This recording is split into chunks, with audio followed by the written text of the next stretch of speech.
Welcome again to our Global South Views, a video channel for alternative views of geopolitical events which affect us all. I'm Richard Neo.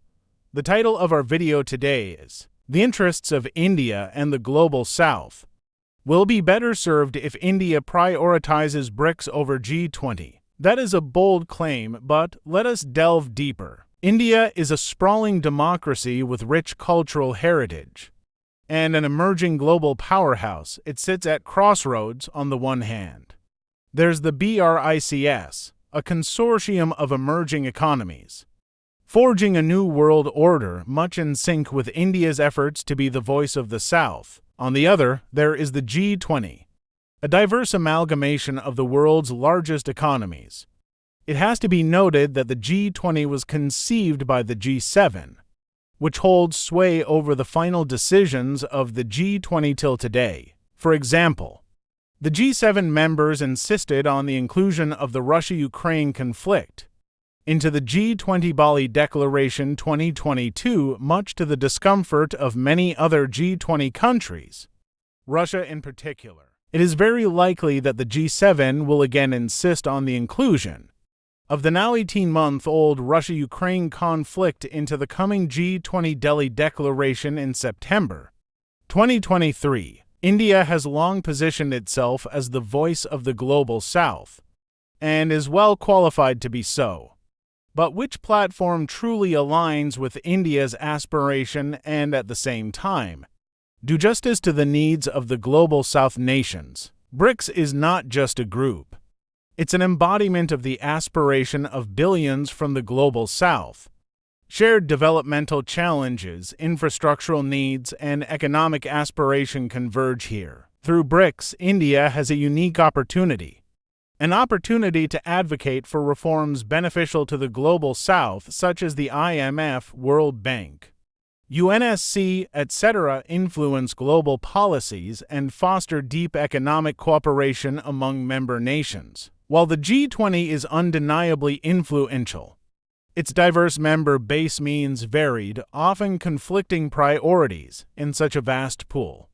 Can the collective voice of the Global South truly stand out? At best, India can only express the frustrations of the Global South, as G20 decisions have often been overwhelmed by the collective decisions of the G7 countries, which is entrenched into the G20 setup. The G20 has even been referred to as the remodeled pretty face of the G7. India's future, its youth, its technology, its businesses resonates more with the aspiration of BRICS, of which India is a co-founder.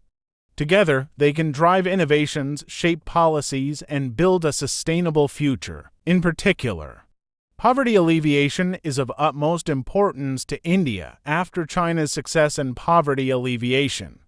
India is now home to the world's highest population living below the poverty line. It was estimated that every fifth Indian is poor. Moreover, within BRICS, India can spearhead initiatives targeting core challenges dear to itself, like poverty alleviation, climate resilience, and educational reforms. These are challenges that are also acutely felt by the Global South. By prioritizing BRICS, India can also foster deeper economic ties, enhancing trade, sharing technologies, and building infrastructural corridors. The collective power of BRICS can serve as a counterweight, ensuring a more equitable new global order, without upsetting the current Western-oriented institutions. In conclusion, for India to truly champion the Global South's cause, it must recognize where its future lies and where its voice will be most potent. BRICS offers a promising path, a path that can lead to a world where the Global South doesn't just follow but leads. The interests of India and the Global South will be better served if India prioritizes BRICS over G20, so will India do what it says? Only time will tell. That is the end of the video. If you find our video informative, please help by pressing the like button and subscribe to our channel for more videos like this.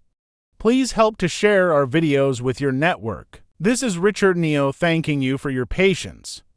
Hope to meet you again at our next video. Meanwhile, stay curious.